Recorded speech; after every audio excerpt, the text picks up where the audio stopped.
सुग्रीव और बाली परस्पर सगे भाई हैं। उनमें प्रारंभ में बड़ी प्रीति थी, पर बाद में इतना भीषण विरोध हुआ कि बाली ने सुग्रीव की संपत्ति पत्नी और व्याकुल सुग्रीव ऋष्यमुख पर्वत पर निवास, वहीं प्रभु की उनसे मित्रता हुई और प्रभु ने आश्वासन दिया कि तुम निश्चिंत हो जाओ, मैं बाली का प्रभु ने वध किया। पर प्रभु का उद्देश्य बड़ा पवित्र है और बड़े ऐसा लगता है कि प्रभु सुग्रीव के और बाली के मन में यह बात पहले आई थी कि ईश्वर तो सम है, ऐसा कैसे हो सकता है कि वह सुग्रीव से मित्रता करें और मुझसे विरोध बात। यद्यपि उसके पीछे बाली की जो भावना और मानो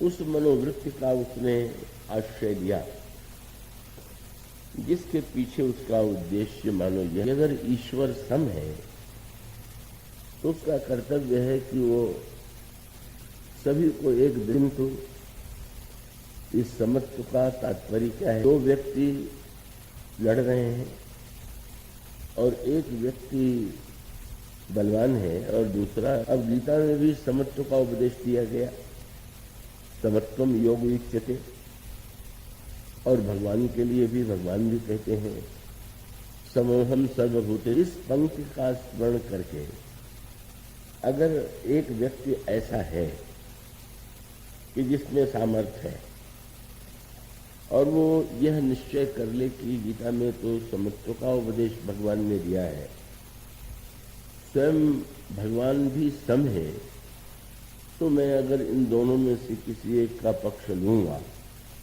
तो समत्व के सिद्धांत के इस मान्यता का परिणाम क्या होगा? यही तो होगा कि बलवान निर्बल पर प्रहार करता रहेगा, निर्बल पिटता रहेगा, कष्ट पाता रहेगा और व्यक्ति ये मान करके अपने आप को भ्रम में डाले रहेगा कि मैं तो सम हूं। तो बाली की वृत्ति यही है, वह जानता है कि मैं बलवान हूं, सुग्रीव निर्बल है, और वो ये मान के चलता था कि भगवान का समत्व तो इसी में है कि वे बिल्कुल तटस्थ रहे।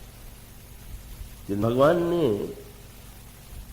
व्यवहार में समत्व को नहीं प्रदर्शित किया, किंतु भगवान सम है कि नहीं, और यही अनोखा सूत्र है कि भगवान तो सचमुच ही सम। लगता भले ही है कि उन्होंने सुग्रीव का पक्ष लिया, उन्होंने बाली का वध किया, पर अंत में भगवान ने बाली को बता दिया कि तुम मुझे सम मानते थे और सचमुच मैं सम हूं, लेकिन तुम सम का अर्थ जो लगा करके अपने मनमानी की चेष्टा का समर्थन कर रहे थे वो मेरा मात्र की बात।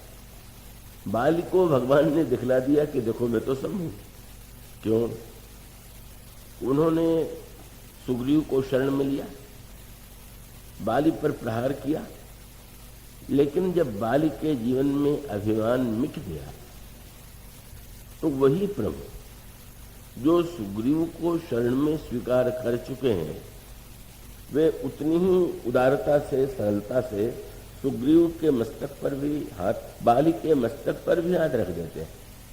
और भगवान ये तो कहते हैं कि अचल करूं तो न राखूं। जैसे उन्होंने सुग्रीव की रक्षा की थी उसी प्रकार से वे बाली की रक्षा के लिए भी, और वो सूत्र वही है कि अभिमान के माध्यम से तो तुमने ही ऐसी स्थिति उत्पन्न कर दी कि मुझे यह देख करके कि तुम जैसा व्यक्ति या समाज में ऐसे व्यक्ति हो सकते हैं समत्व की व्याख्या का दुरुपयोग करें, इसलिए मुझे तुम्हें समत्व कितना सुंदर है। बाली को लगा कि सचमुच मैंने जो कहा था कि सम है वो तो प्रभु सम ही। भगवान ने ऐसा लगा कि जब बाली का राज्य छीन करके सुग्रीव को दे दिया तो पक्षपात है, लेकिन गोस्वामी जी कहते हैं कि प्रभु ने तो दिखा दिया कि वे सचमुच सम है।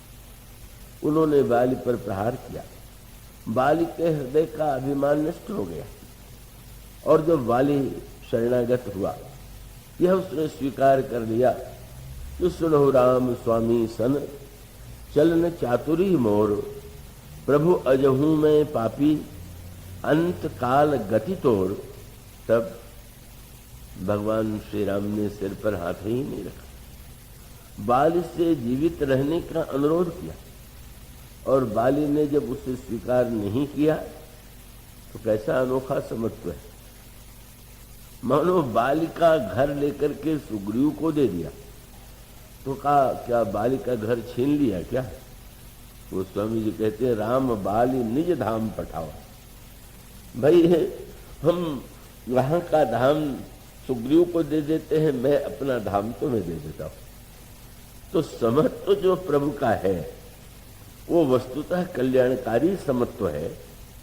अगर वो समत्व जैसा बाली बता रहा है वो समत्व मान लिया जाएगा तो समाज में तो अनर्थ हो जाएगा। और जैसे मान लीजिए ये एक डॉक्टर है या ये वैद्य है और उनके पास अनेक रोगी जाए, तो क्या डॉक्टर या वैद्य का समत्व यह है कि सबको एक ही दवा दे दे, एक ही पथ्य बता दे?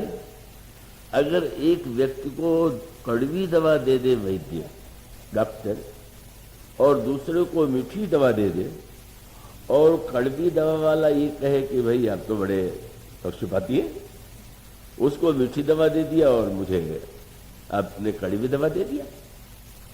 अगर उससे वो कह दे कि तुम जरा पौष्टिक पदार्थ का सेवन किया करो और दूसरे से कह दे कि उपवास करो, तो व्यवहार में तो वैद्य और डॉक्टर को ये व्यवहार में भिन्नता तो करनी ही होगी, पर उसको सम होना चाहिए। और समत्व माने वो दोनों के स्वस्थ होने के लिए ही कार्य कर रहा है। दोनों स्वस्थ हों इसमें समत्व है। दोनों को जो वस्तुएं दी जाए उसमें समत्व नहीं होता। और यही सत्य प्रभु ने प्रकट किया। और इसीलिए कैसी अनोखी बात है, बाली का वध होने के बाद सुग्रीव को राज्य तो दिया, किंतु राज दीन सुग्रीव कह अंगद कह जुबराज। अगर प्रभु परंपरा की दृष्टि से व्यवहार करते तो सुग्रीव यदि राजा होगा तो परंपरिया सुग्रीव का जो पुत्र होगा वो राजा होगा। पर प्रभु ने कहा कि नहीं, राज सिंहासन पर तुम बैठोगे और युवराज पद तो अंगद को ही दिया जाएगा। और प्रभु को तो स्मरण है ना, भगवान ने कहा बाली से तुम जीवित रहो, तो बाली ने कहा महाराज अब इस शरीर का इससे बड़ा सदुपयोग क्या होगा कि मृत्यु के समय आप मेरे सामने हैं, मुझे नहीं चाहिए शरीर। लेकिन हाँ, अपने स्थान पर मैं सेवक आपको दे रहा हूं। और क्या किया, अंगद को बुलाया और अंगद को बुला करके बाली ने अंगद का हाथ प्रभु के कर कमलों में और ये कहा कि महाराज शास्त्री कहते हैं कि पुत्र तो पिता के ही सदृश है, उसकी आत्मा के समान है, तो यह पुत्र है। तो तुम सेवा में न रह करके तुमने इनका चुनाव क्यों किया?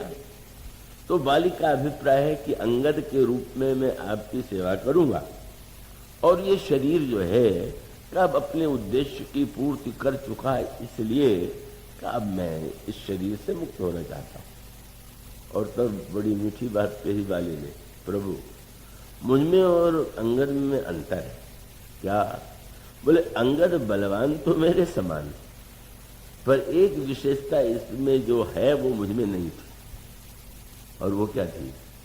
मैं बलवान होने के साथ साथ अभिमानी थी, पर ये जो मेरा पुत्र है यह तनय मम सम विनय बल, इसमें विनय पहले और बल बाद में।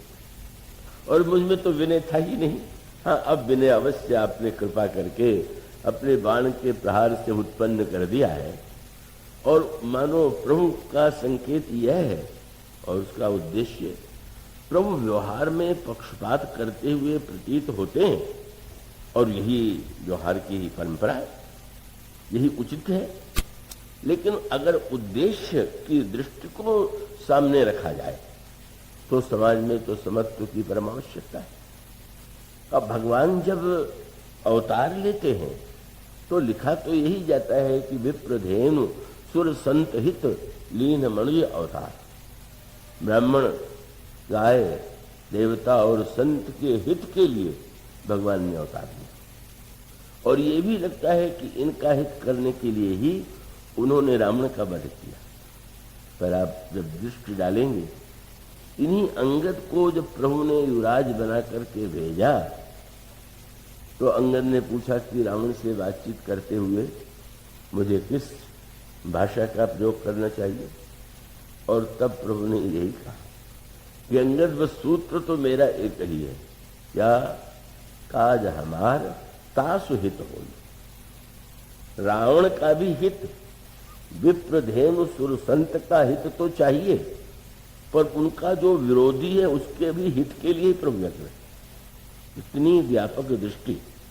और उसका अभिप्राय है कि यदि मैं रावण पर प्रहार भी करता हूं, तो लोक हित के ही साथ साथ रावण का हित भी इसी में है कि उसने अपने आप को इतना रोगग्रस्त बना लिया है कि वो अपने लिए ही नहीं, समाज के लिए भी। तो प्रभु की यह जो दृष्टि है वहां दिखाई देती है।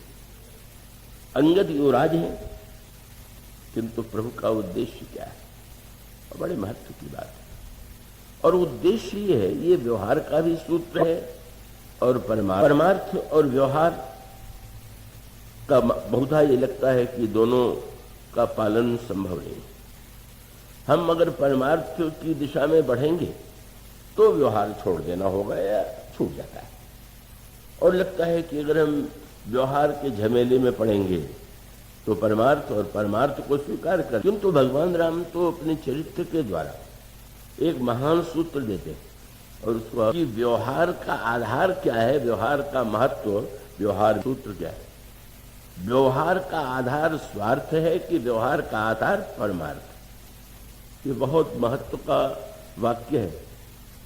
तो सुंदर व्यवहार तो रावण भी करता है, ऐसा नहीं कि रावण व्यवहार कुशल नहीं, वो तो बहुत ही व्यवहार कुशल था। जब लंका पर उसने अधिकार किया तो समस्त राक्षसों के लिए सुंदर से सुंदर भवन की, और ये कहा कि आप लोगों में जिसको जो प्रिय लगता हो भवन उसमें निवास करें। और उन राक्षसों के लिए उसने समस्त सुविधा युक्त वस्तुओं का प्रबंध किया। वो विवाह करने में कुंभकर्ण और विभीषण का विवाह, अन्य राक्षसों का विवाह करने में भी उतना ही उदार दिखाई देता है। तो व्यवहार कुशल तो रावण भी कम नहीं है, और जो समाज में रहता है उसको व्यवहार कुशल तो होना ही चाहिए। ये स्वयं अपने आप में, जब आप समाज के अंग हैं तो आपका कर्तव्य है कि आप व्यवहार का निर्धारण करें। किंतु व्यवहार का आधार अगर रावण के समान स्वार्थ हो तो, और भगवान राम में भी बड़ी व्यवहार कुशलता है, पर उनके व्यवहार कुशलता का आधार स्वार्थ नहीं है, परमार्थ। और इसकी कसौटी क्या है?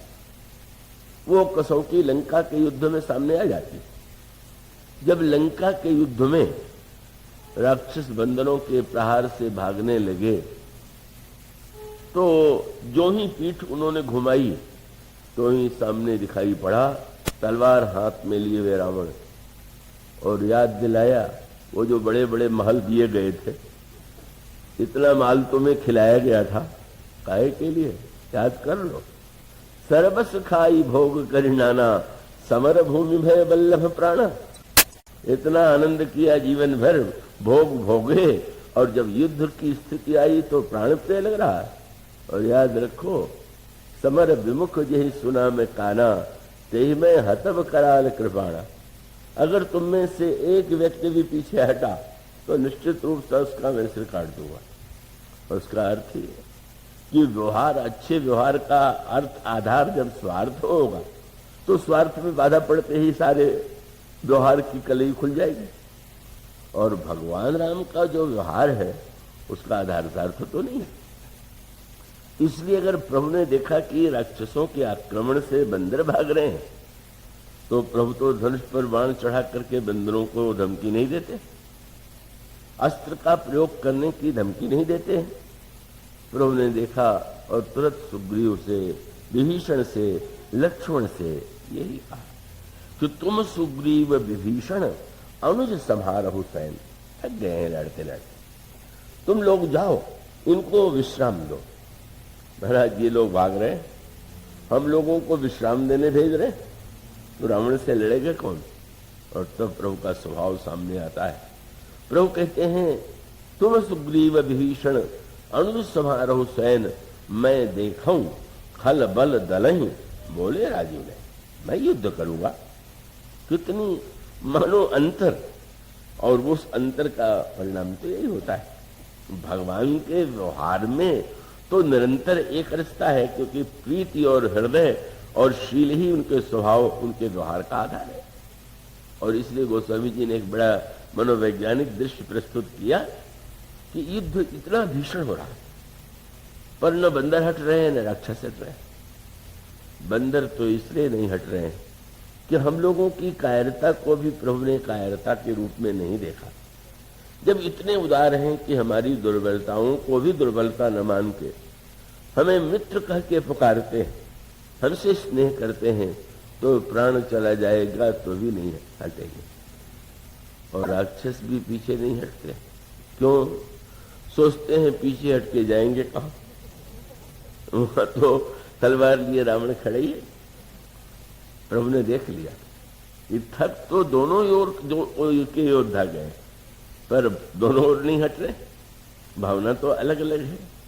और तब क्या प्रभु की शील और उदारता की बात है। प्रभु ने रावण को पुकारा, लंकेश अब आओ, हम तुम दोनों युद्ध करें। क्यों? सेना का युद्ध तुम रोकने के लिए क्यों कह रहे हो? प्रभु के मुख से यही वाक्य निकलता है, द्वंद्व युद्ध देखो सकल, श्रमित भय सभी। दोनों ओर के सैनिक थक गए हैं। मानो प्रभु के अंतःकरण में राक्षसों के भी विश्राम की चिंता, राक्षसों को भी विश्राम मिलना चाहिए। और आप कल्पना कीजिए, रावण के वो जो राक्षस हैं वो समझ गए होंगे कि हमारे स्वामी में और इनमें कितना बड़ा अंतर है। और वो उनका समत्व तो अंत में भी है।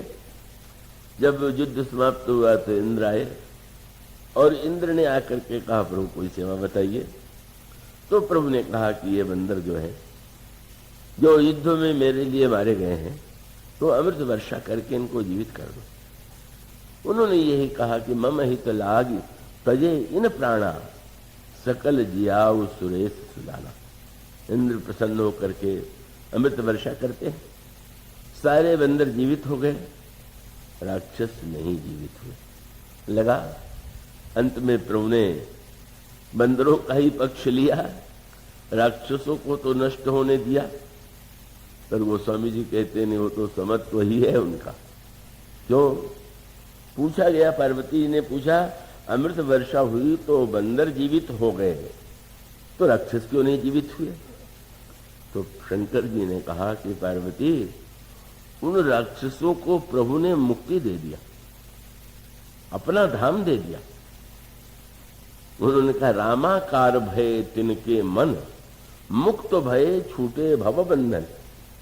जिन्होंने अपने लिए लड़ने वालों को जीवित कर दिया और विरोध करने वालों को भी जिन्होंने मुक्ति देने का निश्चय किया।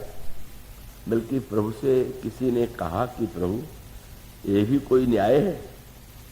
कभी कभी तो विनोद व्यंग में कई दोहे भी प्रसिद्ध हैं।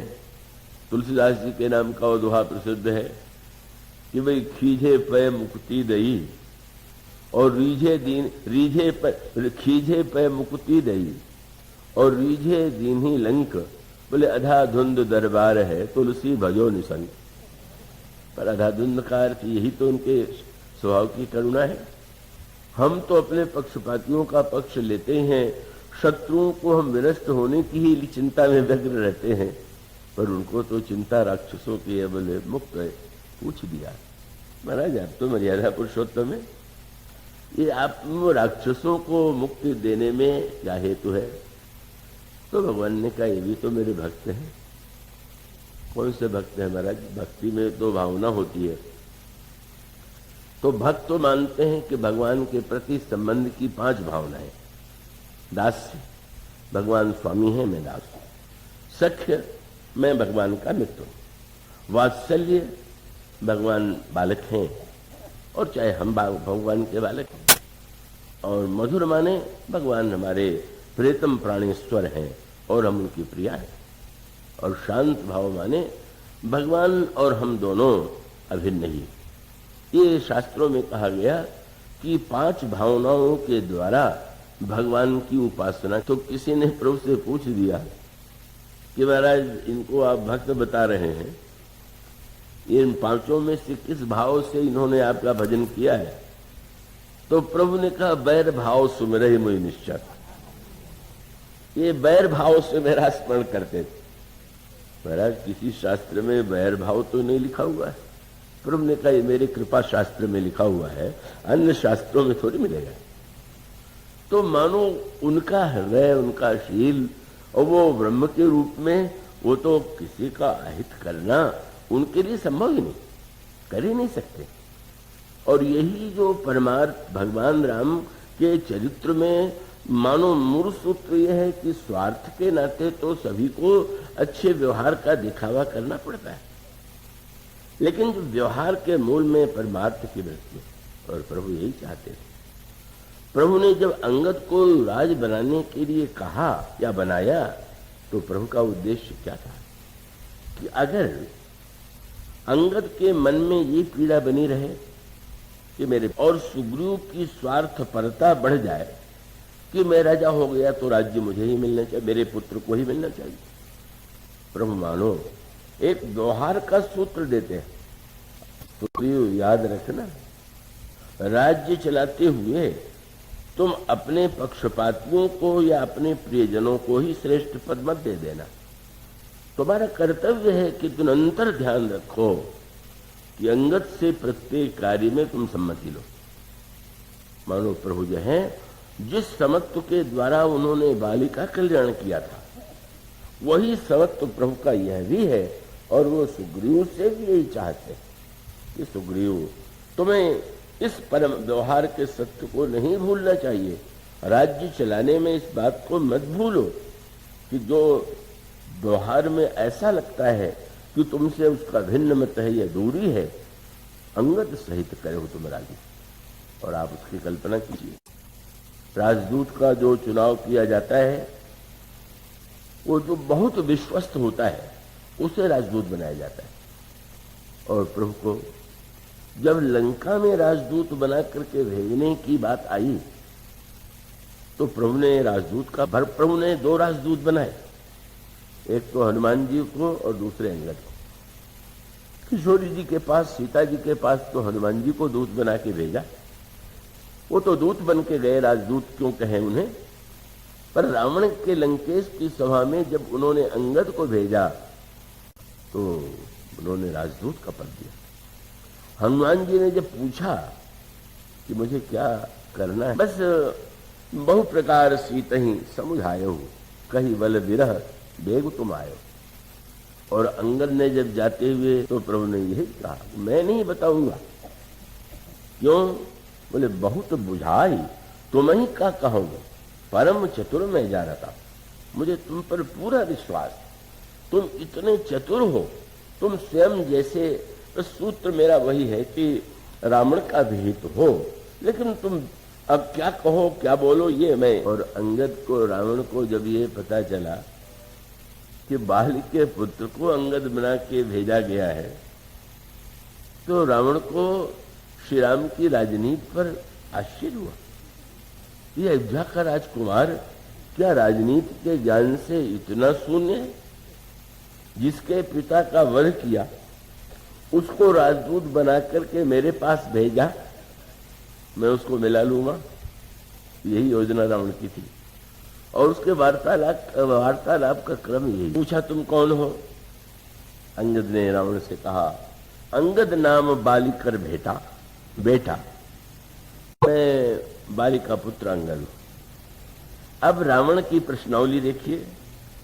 रावण को तो पता है बाली की मृत्यु हो चुकी है, पर अंगद को कुरेदने के लिए घाव लगा हो और उसको और चोट लगा दिया जाए। इसी प्रकार से रावण ने तुरंत कहा, अरे तुम हमारे मित्र बाली के पुत्र हो, तो हमारे मित्र कुशल पूर्वक तो हैं। अब कहूं कुशल बालिका अहै, याद दिलाया, तुम मुझसे दूत बन करके आए हो जिसने तुम्हारे पिता का वध किया। व्यंग था, बाली कैसा है, कुशल से तो है हमारा मित्र। और अंगद ने उत्तर दिया कि मुझे तो उतना ज्ञात नहीं है ठीक ठीक कि कैसे हैं, पर 10 दिन बाद तो आपकी उनसे भेंट होगी ही, तो आप उनसे पूछ लीजिएगा।